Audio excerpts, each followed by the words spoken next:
Starlink limits Ukraine's maritime drones at time of new Russian threat. Here's a summary of the article. At the same time, Ukraine's own ability to deploy maritime drones looks to have been massively reduced. SpaceX has said that it will prevent Ukraine using its Starlink system for its drones.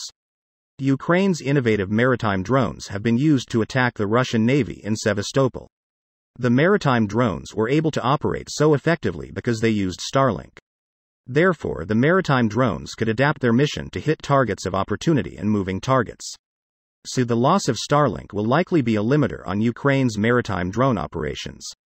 This transit was risky, but with the threat of Ukrainian maritime drones diminished, less risky than before. This post received a score of 6,400, with an upvote ratio of 94%. Here are the top comments in response to this article. This is ridiculous. One of the main uses of civilian satellites is military applications. The DoD is the biggest customer of civilian satellite capacity in the world. I hope this makes the DoD, U.S. government in general seriously reconsider contracts with Starlink and SpaceX. Good news, they are working on it. The DoD doesn't like being taken advantage of when they are over a barrel. When the DoD is in need and the company helps them out, they pay for it in sweet contracts down the line. Playing chicken with the DoD is a really bad idea if any of this is true. I hear they have a very long memory. I'm honestly at a loss when it comes to Musk's recent antics. Is he really so lost in his own ass? Greater than, is he really so lost in his own ass? Always has been. There was a post ages ago with a dude talking about how Tesla has a group dedicated to keeping his ego distracted so people can get shit done. Someone mentioned this again. Tesla and SpaceX had limits put on him in the contract and people that direct him, but Twitter didn't, which is why that dumpster fire happened. Tesla and SpaceX want to succeed and used him as their source of money.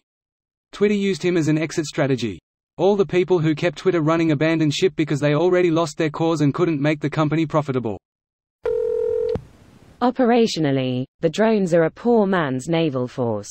They cannot functionally replace a true navy and indeed, true anti-ship missiles. Ukraine needs to implement anti-naval drone measures. Torpedoes that can be launched from the coast should also be considered. Musk actively advocates for Russia, he won't care. Can the Pentagon please cut Space Karen his monthly corporate welfare check so Ukraine can get back to defending itself? I think it's unfair to actual Karens to call him that. At least their sense of entitlement is from how they were raised, not who they grew into. And real Karens still have their own hair. Elon bought his. Space Tucker. The timing is very suspect. Greater than on February 13, one or more Russian improved Kilo-class submarines made a surface transit from Novorossiysk to Sevastopol, by implication to load with caliber cruise missiles for a future attack. This transit was risky, but with the threat of Ukrainian maritime drones diminished, less risky than before.